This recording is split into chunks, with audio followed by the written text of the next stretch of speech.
As the 90s came to a close, Pixar cemented its legacy as the leading studio in computer animation. They were the first company to produce a full-length feature using the medium, with the gigantic success that was Toy Story in 1995. After a not as great performance by the studio's second offering titled A Bug's Life in 1998, and another smash hit with Toy Story 2 in 1999, the studio entered the 2000s with a whole slew of films in development. Monsters, Inc., Finding Nemo, and The Incredibles, just to name a few. Each of these films were a part of what I genuinely consider to be the best era for Pixar. Almost every single film that they released during this time period struck box office gold. From 2001 to 2009, Pixar released 7 gorgeously animated, heartwarmingly charming, extravagantly fun, and original animated films. What came after, though, was incredibly disappointing as a longtime fan of the brand. Their output became lopsided in quality. The company managed to release 4 additional films in the 2010s as compared to the 2000s,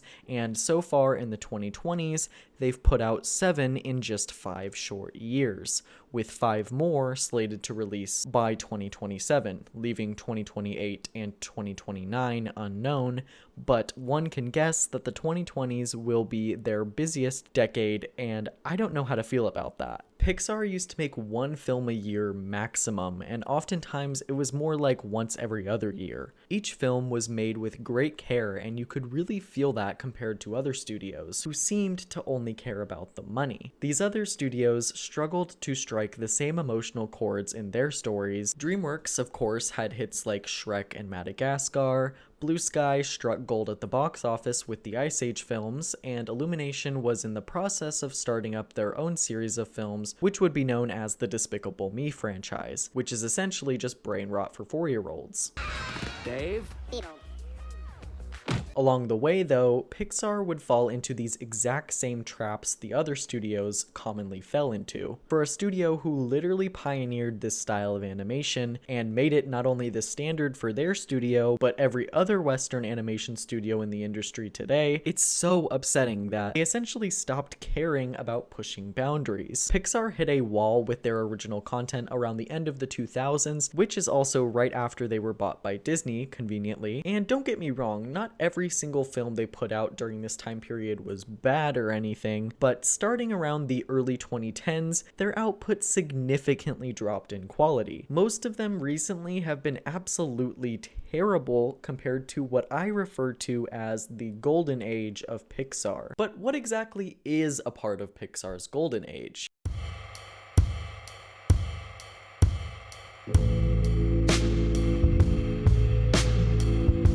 Obviously, you do not have to agree with everything that I say in this video. In fact, I'd actually prefer if you could give me a different perspective down in the comments, because I love to hear what other people are thinking, but this is just my opinion. Pixar in the 2000s was the equivalent of Disney in the 90s. In other words, they were on fire. Monsters, Inc., Finding Nemo, The Incredibles, Cars, Ratatouille, WALL-E, and Up were all released during this decade, and each one is something completely special and unique. Every film listed has something to say about either society, family dynamics, friendship, betrayal, and personally, I just don't see these same themes being executed to the same degree today. There's a few reasons why I consider this to be the golden age of Pixar. For one, all the films I just mentioned are 100% original ideas, with differing themes and aesthetics. None of them are sequels or prequels or spin-offs. The plots are simple, and the messages all fall into place by the third act. Most of the time, the characters are extremely likable. Again, I say most of the time because characters like Tow Mater and the annoying animals from Up do not count. The best aspects of these films are ultimately what is forgotten about in the later ones, and I think that's just what makes these 6 or 7 so good. At the time, the creators weren't interested in making brain rot for iPad kids. They were interested in telling great stories and making sure not to hold anything back in them. The Incredibles features a failing marriage with cheating allegations and literally showcases an attempted suicide in the first 20 minutes. They were making films full of adult subject matter and deep characters,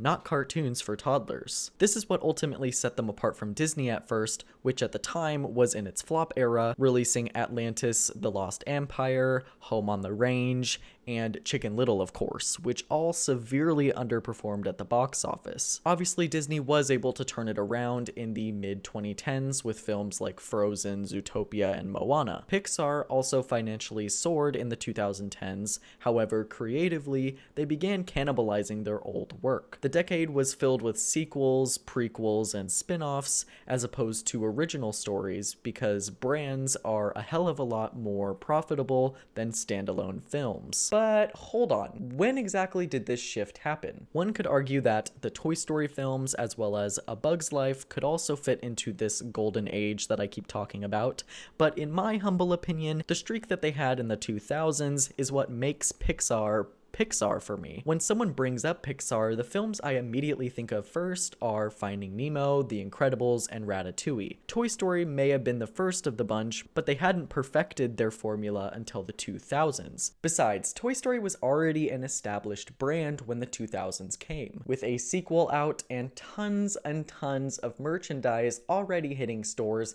by the late 90s. The subsequent films were not brands when they dropped. No one even knew what a WALL-E was until 2008. That's why I consider the 2000s to be the most creative and enjoyable era of Pixar. The films also weren't just for toddlers like most animated films today, like Minions and Boss Baby and Trolls. Before Pixar came around, animation was almost entirely geared towards children 12 and under. Pixar helped change that. Today, it's entirely common to see an adult with a Pixar or Disney film in their top 4 on Letterboxd. While Toy Story 3 wasn't perfect in my opinion, it was still really good. But the looming end of all of these characters also signified a change was coming to the studio. Cars 2, Brave, and Monsters University were all pretty uninspired. Brave is definitely the best of the three, but it struggled at the box office compared to previous Pixar efforts. Don't get me wrong, it was the #1 film opening night, and it eventually grossed $539 million, which is nothing to sneeze at.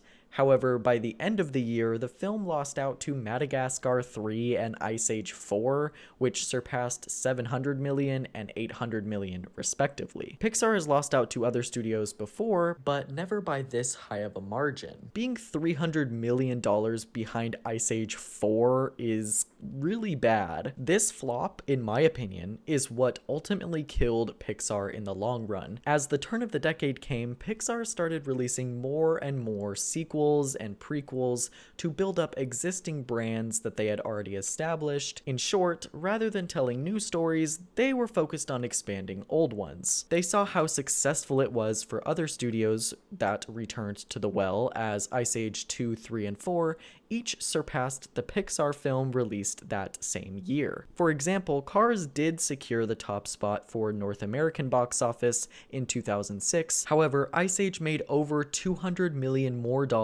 worldwide compared to Cars. A similar thing happened in 2009.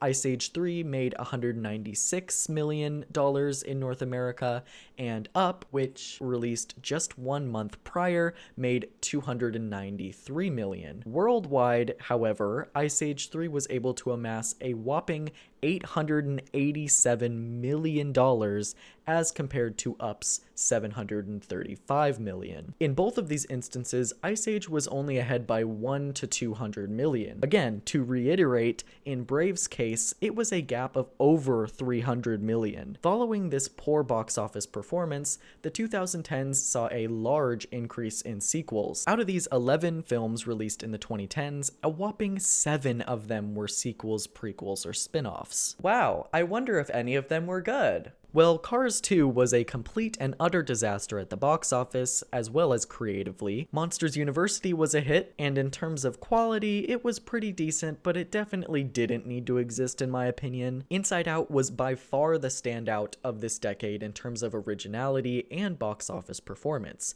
The Good Dinosaur was an absolute flop at the box office and is one of the worst rated Pixar films to date. So I'm not even going to spend that much time talking about it. Finding Dory performed well with audiences and became only the second Pixar film to reach $1 billion. Cars 3 was again another box office flop, as well as just kinda bad. Coco was really well liked by audiences and had a very strong showing at the box office. And finally, Incredibles 2 and Toy Story 4 both reached $1 billion.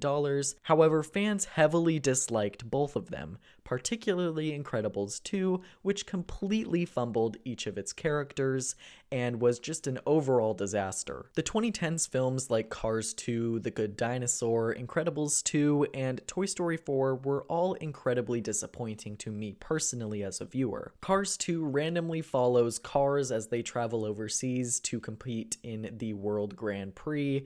Half of the movie is literally a spy thriller involving British agents attempting to rig the event. I've had my complaints about Cars 1, but don't even get me started on Cars 2 because it's just absolutely bonkers. The Good Dinosaur follows a dinosaur meeting a human because in this alternate reality, the dinosaurs never went extinct. And Incredibles 2 is a poor attempt at reversing the gender roles from Incredibles 1, as it sees Helen making every single mistake that Bob made in the first film, which is just really unfortunate because she was presented as the smart one in the original. She gets swept up in trying to help uncover the identity of this uninspired villain named the Screenslaver, and it's just extremely boring. The writers also completely redo Bob's character arc from the first film, as he has to stay home and learn to accept that being a good dad is more important than saving the world sometimes, which was also quite literally his arc in the first film, so I don't know why they had to redo that. And finally, Toy Story 4 sees the toys reunite with Bo Peep while on a road trip with Bonnie. The film ultimately fails to excite me, especially since the perfect finale was already given to us with Toy Story 3. Each of these films are just mere examples of how far the company and brand had fallen during the 2010s. Some of the problems that this era specifically faced were its oversaturation problem and the lack of original content. Back in the 2000s, only 7 films were released in a span of 10 years.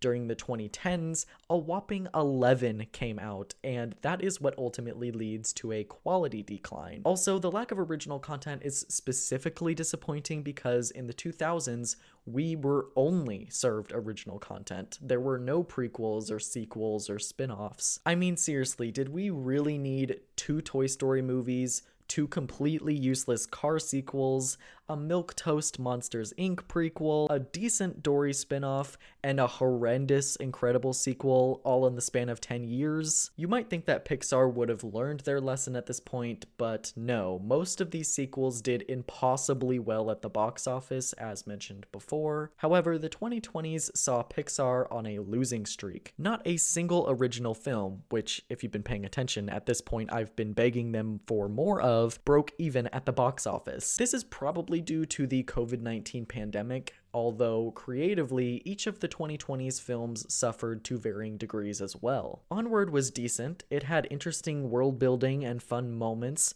but ultimately it was nothing to write home about. Soul and Luca were really good for present-day Pixar, but not a single person that I know outside of my family has ever seen those films, and I rarely think about rewatching them for some reason, so you can't exactly say that they were specifically loved by the public, at least to the same degree as the 2000s films. Outside of pandemic releases, 2022's Turning Red, Lightyear, and 2023's Elemental all completely flopped. It was not looking good at the beginning of this decade for Pixar. That is, until they released Inside Out 2, which is already the highest grossing Pixar film, and it's only been out for 6 months. I can tell you right now, this is going to completely change their attitude and behavior. They are going to revert back to giving us a million spin-offs and sequels because brands, as I said, are more popular and more profitable than standalone films. And this isn't even a theory at this point. One of the Disney executives recently said that they were going to shift their focus away from original stories in favor of expanding their brands. I think he said that like last year.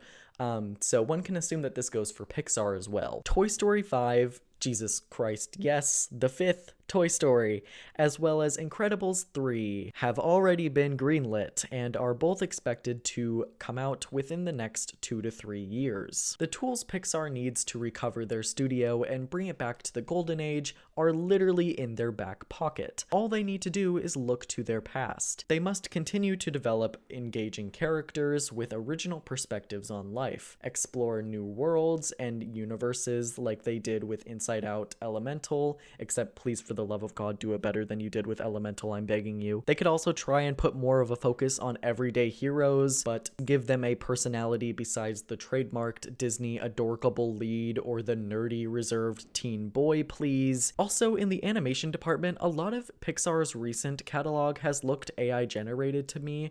Like, Toy Story 4 is the first one where I noticed a lack of charm. I don't know why they try to make everything in that film look as photorealistic as possible when the earlier films didn't look like that. Look at the landscapes in Cars or Ratatouille. Absolutely gorgeous, artistic, and most importantly, not 100% photorealistic. This is obviously just a personal preference, but please, I'm begging you. Like, look at Luca's art style, for example. I'm so tired of them continuing to return to the realistic look that Toy Story 4 was giving. I suppose both of these art styles have their place, but I just don't like it when they overuse it. Along with all of those do's, I've also compiled a list of don'ts. Please do not overdo the annoying, unfunny, comedic side characters. The world can only take so much Mater, Forky, and Dory at one time. Stop making sequels for a while. Don't release multiple films every single year. Put out one film every year or one film every other year. Focus on the quality over the quantity. Pixar has every opportunity to